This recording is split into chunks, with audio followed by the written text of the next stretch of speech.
हाँ hello student. देखो first अगर मैं बात करूँ कल के लेक्चर की, तो कल के लेक्चर में फर्स्ट वीडियो में क्लास 11th में चैप्टर 9 में सीक्वेंस और सीरीज़ में मैंने डिफाइन किया था कि what is the sequence and series. उससे रिलेटेड एग्जाम्पल भी दिए थे। एग्जाम्पल के साथ साथ अगर मैं बात करूँ उसको एक्सप्लेन भी किया गया था। अब सीक्वेंस सीरीज को समझने के बाद जो अगला टॉपिक हमारा स्टार्ट होता है उस टॉपिक का नाम है बेटा अर्थमेटिक प्रोग्रेशन।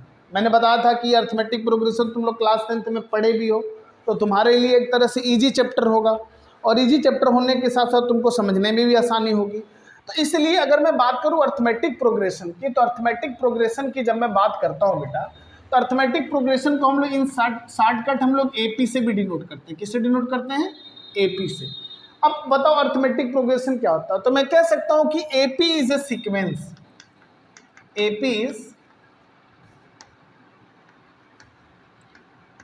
ए सीक्वेंस। क्या कह सकते हैं? AP is a sequence whose terms are increasing or decreasing। देखो AP is a sequence whose term increasing or decreasing, हाँ इंक्रीजिंग और decreasing by a fixed number, by a fixed number. तो अगर कोई भी बेटा कोई भी सीक्वेंस है, कोई भी सीक्वेंस अगर वो इंक्रीज कर रहा है या डिक्रीज कर रहा है, लेकिन सबसे बड़ी चीज बात है कि उस जो इंक्रीज डिक्रीज कर रहा है उन दोनों के बीच का जो डिफरेंस होना चाहिए, जो डिफरेंस नंबर होना चाहिए, वो फिक्स होना चाहिए। तो उस हम कह सकते हैं fixed number. And this fixed number हम इसको कह सकते हैं कांस्टेंट नंबर, इज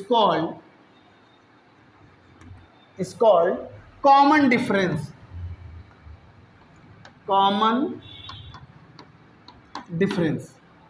समझो ध्यान से। तो कह सकते हैं AP is a sequence whose term are increasing और decreasing by a fixed number. उसके जो टर्म इंक्रीज या डिक्रीज करते हैं किसी फिक्स नंबर से, उस फिक्स नंबर को हम कांस्टेंट भी कह सकते हैं, कांस्टेंट नंबर होगा। और उस नंबर को हम क्या कहते हैं बेटा? Common difference. और कॉमन डिफरेंस को एपी में तुम लोगों को पता होगा क्लास 10th में किससे डिनोट करते हैं? हाँ, डी से। तो डी इक्वल टू होता है बेटा second term minus first term. बड़ी इंपॉर्टेंट बात है। उस कॉमन डिफरेंस को किससे डिनोट करते हैं? डी से। तो कॉमन डिफरेंस को डी से डिनोट भी करते हैं और डी इक्वल टू होता है second term minus first term. मतलब एक शॉर्ट का टर्म लिखे D2 equal to T2 minus T1। T2 minus T1 मतलब ये nth, ध्यान से देखो, second term minus first term से जब माइनस कर दे तो हमें क्या पता चलता है बेटा? ये। अब बात होती है किसमें, एक बात समझो ध्यान से। कह रहा है AP is sequence whose term are increasing or decreasing. तो कोई क्या सीक्वेंस, कैसा सीक्वेंस? तो हम यहाँ पे देखो बताने जा रहे हैं। अगर मैं बात करूंगा इन एपी की, इन एपी में जो जनरल सीक्वेंस होता है,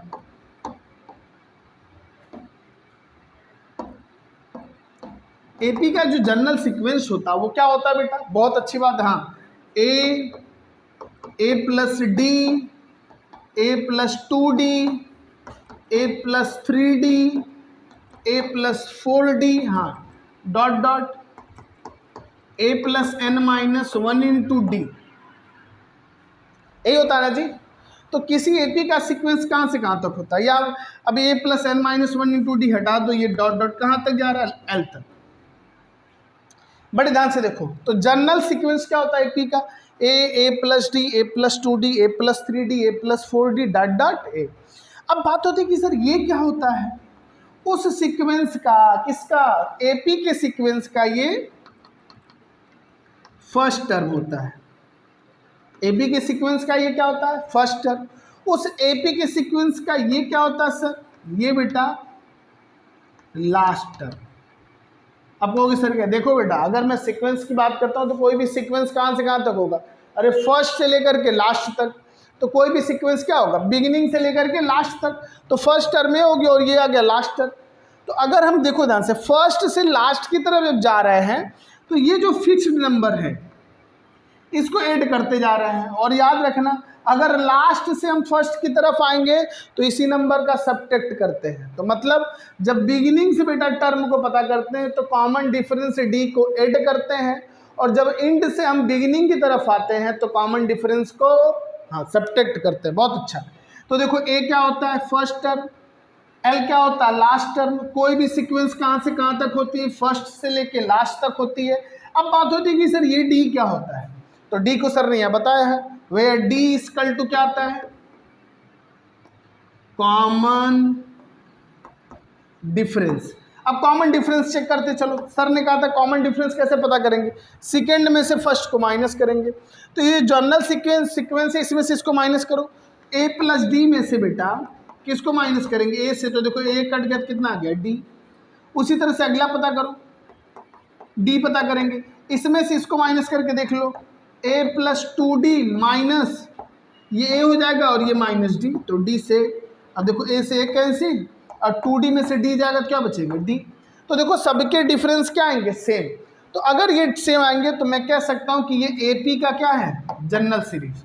फिर से मैं समझा रहा हूँ, अर्थमेटिक प्रोग्रेशन मतलब क्या होता है कि एपी इज ए सीक्वेंस। एक एपी एक सीक्वेंस होता है और उस सीक्वेंस का नंबर या तो इंक्रीज करे या तो डिक्रीज करे, या तो वो बढ़े या तो घटे, किसी भी आर्डर में वो डिफाइन करे।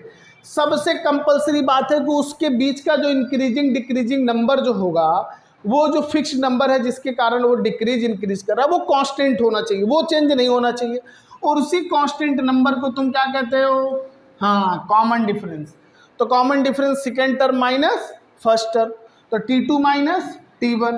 तो इस तरह से हम लोग डिफाइन करते हैं। फिर हमने बताया था एपी में सबसे पहली जानकारी होनी थी कि एपी का जनरल सीक्वेंस क्या होता है, क्योंकि यहाँ पे यही तो लिखा है, AP is a sequence whose term are increasing and decreasing. General sequence होता है A plus D, A plus 2d, A plus 3d, A plus 4d, dot dot last L तक जाते हैं। उस एल टर्म को हम लोग क्या डिनोट करते हैं, nth टर्म भी कहते हैं, A plus n minus 1 into D कहते हैं। अभी आगे हम लोग डिस्कस करेंगे। तो फर्स्ट टर्म को बेटा किससे डिनोट करते हैं, ए से। डी क्या होता है, common difference, second term minus first term, और एल होता है लास्ट टर्म। इसको तुम लोग नोट करो पहले। ये इतनी बात समझ में आई ना, चलो बहुत अच्छा, रुक देना। अब ये डिफाइन करने के बाद अब इसका जो आता है बेटा सबसे जनरल, अगर मैं बात करूं जनरल टर्म की, या मैं बात करूं बेटा nth टर्म की, या मैं बात करूं लास्ट टर्म की, या मैं बात करूं बिगिनिंग ऑफ nth टर्म की, ध्यान से देखो, ये सबका मतलब एक ही है। जनरल टर्म की बात करूं तो जनरल टर्म मतलब मैं कह सकता हूं इसको an से भी डिनोट करते हैं। अगर मैं nth टर्म की बात करूं तो कई बार tn से भी डिनोट करते हैं। लास्ट टर्म को l से भी डिनोट करते हैं। बिगिनिंग को बेटा हम लोग an या tn, और इन सबका मतलब सेम है। अगर मैं बात करूं nth टर्म, जनरल टर्म, या nth टर्म, लास्ट टर्म, या ये सबका मतलब एक होता है। तो अगर हमें कोई दिया है जनरल टर्म पूछा जाए, nth टर्म पूछा जाए या लास्ट टर्म पूछा जाए, इन तीनों का फार्मूला एक ही होता है, a plus n minus 1 into D. याद रखना क्या होता है, किसी भी इन एपी किसी भी एपी का जनरल टर्म या nth टर्म या लास्ट टर्म या बिगिनिंग ऑफ nth टर्म की बात करें तो सबका जो वैल्यू होता है a plus n minus 1 into D. अब बात होती है कि सर ये आता कहाँ से है, कहीं से नहीं। देखो ध्यान से, अभी तुम लोग पिछले अभी ध्यान से तो भी समझाया हूँ। अगर मैं बात करूँ जनरल सीक्वेंस की, जनरल सीक्वेंस तुमने क्या डिफाइन किया था, A plus D, A plus 2d, A plus 3d, A plus 4d dot dot L तक, ये थे ना। चलो तो सबसे पहले ये बताओ फर्स्ट टर्म क्या दिया है। तो अगर मैं बात करूँ T1 की तो क्या दिया, a plus 1 minus 1 into D. तभी तुम्हारा क्या आएगा, ए ही आएगा ना बेटा। देख लो 1 में से 1 जाएगा 0, तो फर्स्ट टर्म। अगर मैं पूछूँ सेकेंड टर्म जो है ये, तो हम लिख सकते हैं a plus 2 minus 1 into D. ये कितना आ जाएगा, सेकेंड टर्म। बहुत अच्छा, यही आएगा। अगर मैं थर्ड टर्म की बात करूँ तो क्या लिख सकते हैं, a plus 3 minus 1 into D, तो कितना आ जाएगा बेटा, ठीक है, a प्लस 2d। इसी तरह से अगर मैं तुम लोगों से पूछूं बेटा फोर्थ टर्म, तो कहोगे sir a plus 4 minus 1 into D, तो कितना आ जाएगा, बहुत अच्छा, 3d। तो देखो फोर्थ टर्म तुम्हारा ये है ना। उसी तरह से देखो 2 था तो 2 माइनस 1 3 है, तो 3 माइनस 1 4 है, तो 4 माइनस 1 1, तो 1 माइनस 1। लेकिन सब में कॉमन क्या है, a, और सब में कांस्टेंट क्या है, d, तो ये दोनों सब में टर्म है ना। तो उसी तरह से अगर मैं तुमसे पूछूं बेटा nth term, tn equal to a plus क्या आ जाएगा n माइनस 1 इंटू, इसी nth टर्म को क्या कहते हैं प्यारे बच्चों, लास्ट टर्म। इसी को हम क्या कहते हैं, जनरल टर्म इन एपी, इसी को हम कहते हैं beginning of nth term in AP. तो ए tn बराबर a plus n minus 1 into D. अब इसी तरह से अगर तुमसे पूछा जाए, देखो बिगिनिंग से जब मैं पूछ रहा हूँ तो a plus n minus 1 into D, तो a में ये ऐड कर दिया ना। और अगर मैं तुमसे पूछ लूँ एंड ऑफ nth टर्म, ये भी इसी वक्त समझ लो, एंड ऑफ nth टर्म, तो सर ने कहा था बिगिनिंग से एंड की तरफ जाते हैं तो डी को ऐड करते हैं, और एंड से जब बिगिनिंग की तरफ आएंगे तो मान लो जैसे तुमको मान लो लास्ट टर्म 10 दिया, फर्स्ट टर्म 2, तो 2 प्लस 2 ऐड करोगे 4, second term plus 2 6, plus 2 8, plus 2 10। तो अगर 10 से तुम्हें फर्स्ट में आना तो 10 में से किसको माइनस करोगे, डी को, तो 10 माइनस 2, फिर 10 माइनस 2d, तो 4, 10 माइनस 3d 6।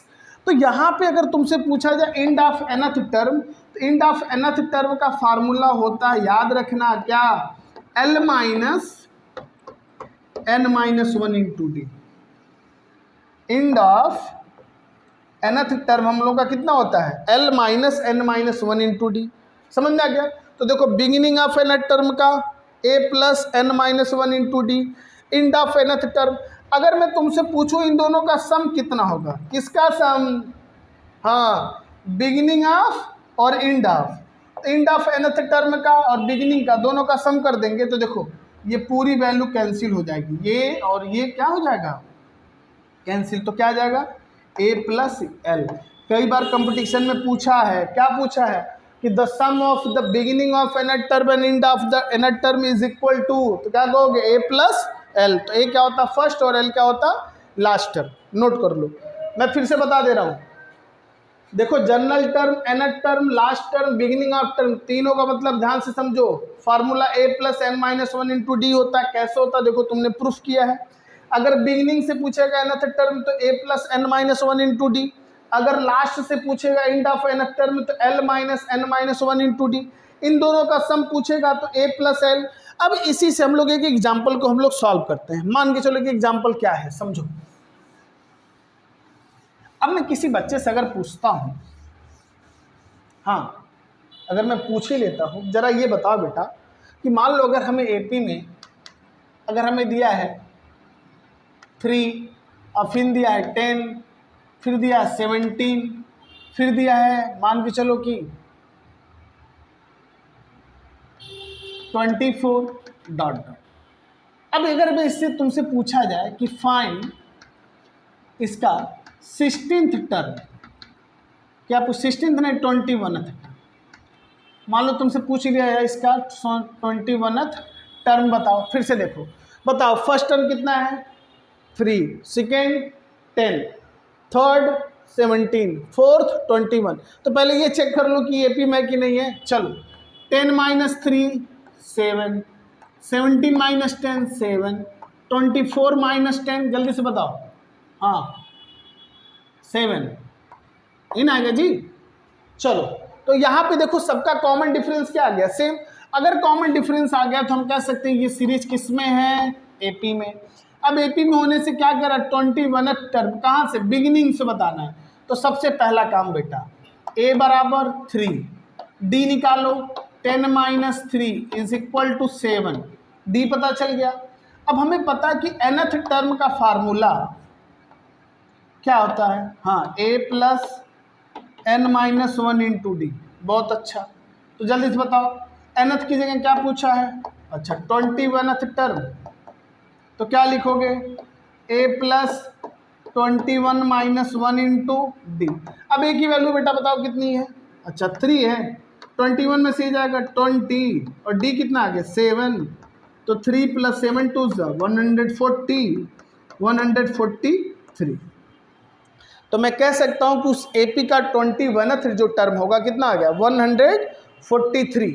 अब इसी क्वेश्चन में अगर मैं तुम लोगों से पूछ लूं एक क्वेश्चन और, दोनों कॉन्सेप्ट क्लियर हो जाना चाहिए ना। हाँ चलो बता दे रहा हूं इसका भी एग्जांपल जब तुम लोग कह रहे हो। देखो अगर मान लो कोई हमें सीक्वेंस दिया है बेटा 2 4 6 8 डॉट डॉट और लास्ट में दिया है 256, हाँ 256 दे दिया। अब तुमसे पूछा जाए बताओ बेटा इंड ऑफ, हाँ end of 11th term, end of 11th term की वैल्यू बतानी है। इंड से 11th टर्म की वैल्यू तो कैसे पता करोगे? बहुत अच्छा, चलो आओ। तो सबसे पहला काम क्या है तुम्हें दिया, ए से कोई मतलब नहीं है जी, एल बराबर 256, बहुत अच्छा। अब बताओ डी निकाल लो, कितना आएगा 4 - 2 कितना आ गया 2। चलो तो इंड ऑफ, हाँ फार्मूला बताओ, इंड ऑफ nth टर्म क्या होता है L minus n - 1 into D. चलो आप पुट करते हैं। अब कह रहा इंड ऑफ कौन सा 11th टर्म, चलो रखो L की वैल्यू 256 माइनस 11 - 1 n की वैल्यू 11 इंटू डी की वैल्यू 2। चलो 256 माइनस 11 में से बन जाएगा 10, 10 इंटू 2, तो 256 माइनस 20 कितना आ जाएगा, हाँ बोलो जल्दी से कितना आ जाएगा 6 और 236 कितना आ जाएगा। तो इंड से 11th टर्म की वैल्यू 236। समझ में आई पूरी कहानी। तो देखो जब भी क्वेश्चन में पूछे बिगिनिंग ऑफ nth टर्म, हाँ क्या लगाओगे, बहुत सुंदर, वेरी गुड। अगर तुमसे पूछा जाए इंड ऑफ nth टर्म तो ये लगाओगे। इंड में हमें क्या चाहिए, एल पता होना चाहिए, डी पता होना चाहिए, और जब एल डी होगा तो एल कतई पता होना चाहिए। बिगिनिंग में हमें क्या होना पता होना चाहिए, फर्स्ट टर्म, और क्या पता होना चाहिए डी और एन। इन दोनों की हेल्प से हम लोग इसको डिफाइन करेंगे, तब आप लोग एक्सरसाइज के क्वेश्चन कर सकते हो nth टर्म से रिलेटेड, इंड ऑफ टर्म से रिलेटेड। अब आगे का जो वीडियो हम डिफाइन करेंगे, आप लोग वीडियो को देखिएगा, समझिएगा और सब्सक्राइब और शेयर करिएगा, ठीक है। और जैसे भी डाउट होगा, जो भी प्रॉब्लम होगी, आप कमेंट में लिख के भेजिएगा। Thank you.